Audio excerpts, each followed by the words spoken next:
Hello दोस्तों, welcome to exam लग। तो कैसे हैं आप लोग। तो आपके जो फिजिक्स का जो हम क्लास चला रहे थे वो इससे मेरी नाइट ड्यूटी लगी थी, इसलिए कुछ दिक्कत हो रही थी। अभी भी नाइट ड्यूटी लगी, लेकिन मैंने सोचा कब तक ऐसा रहेगा, क्योंकि 7 दिन तक नाइट ड्यूटी रहती है। ठीक है, तो इसलिए क्लास नहीं आ पा रही थी, क्योंकि रात में अगर 12 बजे से सुबह तक ड्यूटी करेंगे तो सुबह जो है नींद आती है, तो इसलिए दिक्कत आ रही थी। लेकिन कैसे भी करके अब मैं डेली क्लास आपको करूंगा, कैसे भी कुछ भी करके शाम को एक क्लास जरूर दूंगा। ठीक है, तो यहाँ पर हम लोग जो है डेरिवेशन की सीरीज चला रहे थे।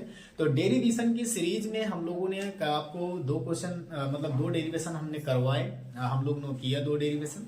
अब जो है आज 2 डेरिवेशन हम करवाएंगे आपको, एक बलयुग्म का आघूर्ण और एक गॉस की प्रमेय। ठीक है, तो दोनों के बारे में चर्चा करेंगे। तो चलिए हम लोग बलयुग्म के आघूर्ण के लिए व्यंजक प्राप्त करेंगे।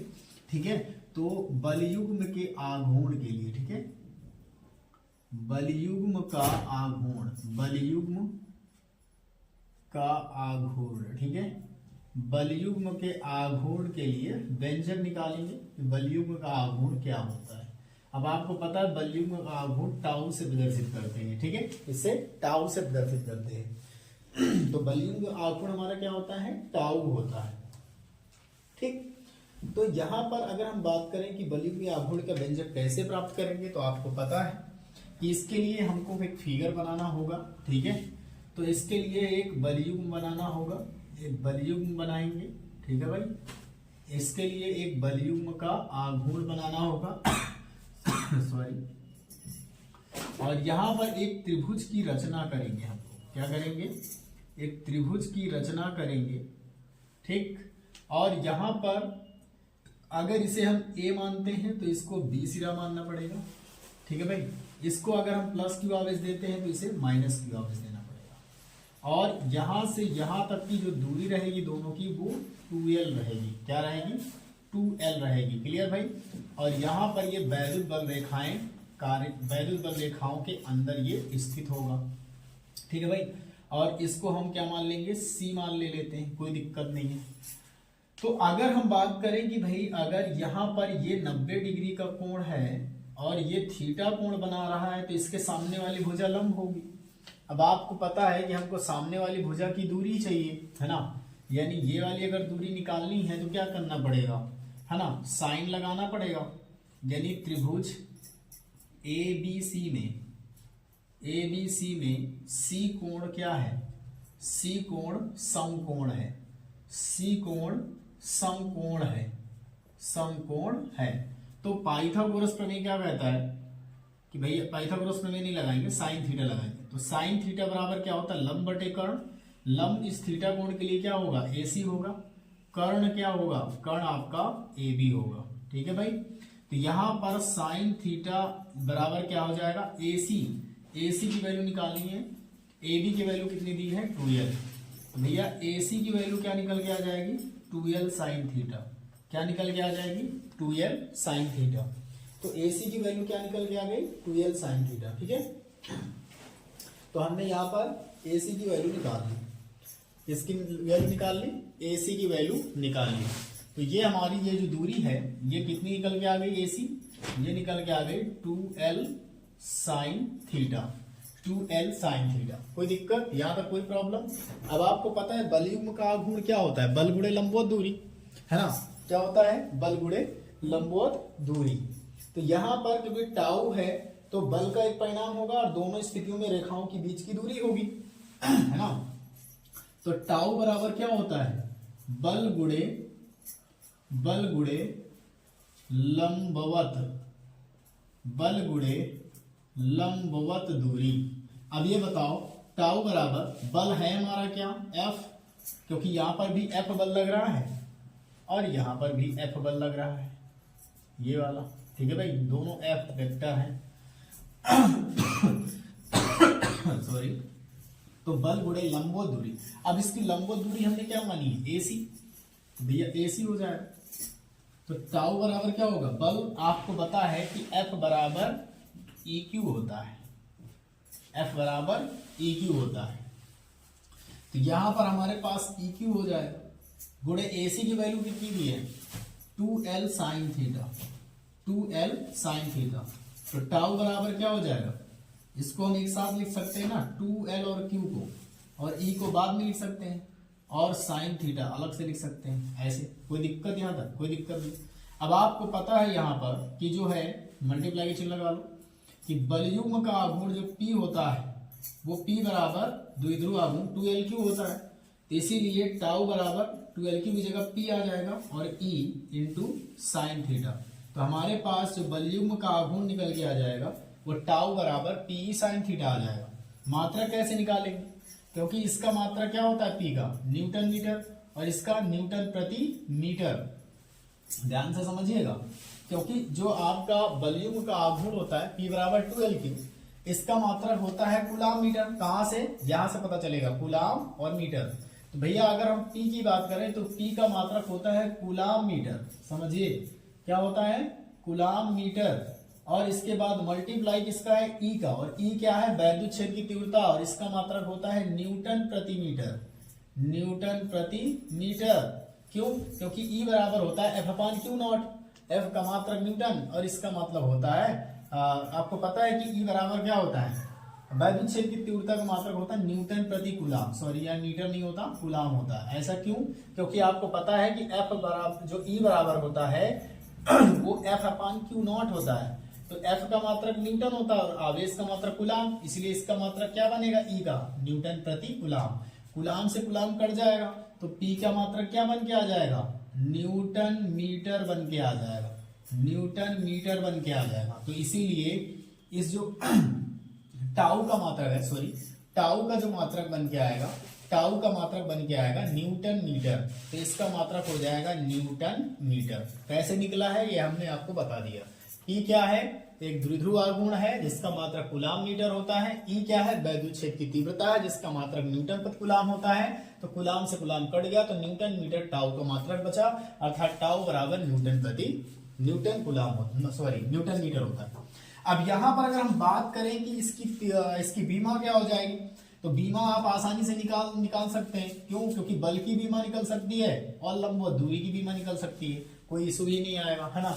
मात्रक से भी निकाला जा सकता है MT-2 MLT-2 और मीटर मतलब L, ठीक है। तो इसकी बीमा क्या निकल के आएगी? MLT-2 और मात्र यहाँ मीटर का मतलब क्या हो गया? L हो गया। तो दोनों का गुणा कराओगे तो यहाँ पर ये आघूर्ण की बीमा क्या निकल के आएगी? ML²T-2 ML²T-2, ठीक है। तो बीमा क्या निकल के आएगी? ML²T-2। कोई इशू नहीं है, कोई दिक्कत नहीं है। क्लियर? ओके भाई, क्लियर हो गया? ध्यान से एक बार और समझ लीजिए, मैं इसको दोबारा से एक बार और समझा दूंगा, ठीक है। फिर इसके बाद गॉस की प्रमेय की बात चलेंगे। ध्यान से देखो, एक बार इशू होगा तो पूरा समझ में आ जाएगा, है ना, कोई दिक्कत नहीं है। हमने क्या किया है? सबसे पहले हमने एक फिगर बनाया है। फिगर बनाने के बाद हमने आपको यहाँ पर समझाया कि भैया एक बलयुग्म का आघूर्ण रखा जाएगा, एक हम यहाँ पर बलयुग्म रख देते हैं जिसका नाम AP है, द्विध्रुव है। क्योंकि आपको पता है द्विध्रुव का आघूर्ण क्या होता है?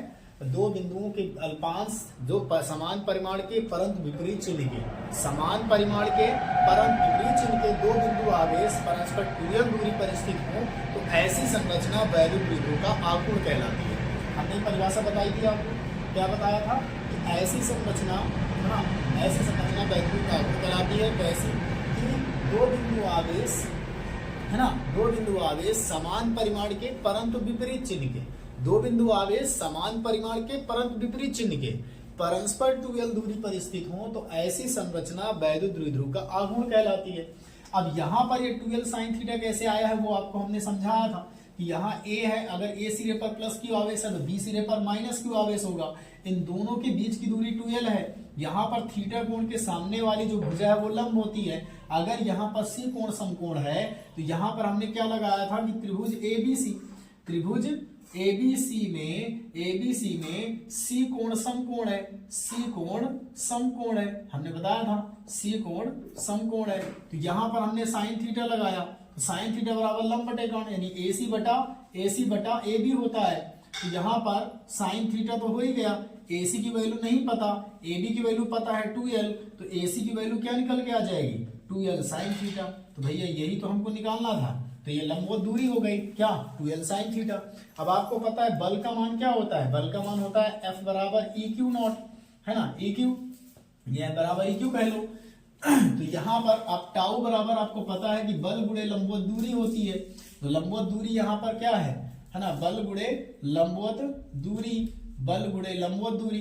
अब आपको पता है कि टाउ बराबर बल होता है ई क्यू, इसके बाद लंबवत दूरी है AC, तो यहाँ पर टाउ बराबर क्या हो जाएगा ई क्यू, यहाँ पर AC की वैल्यू क्या दी गई है 2L साइन थीटा।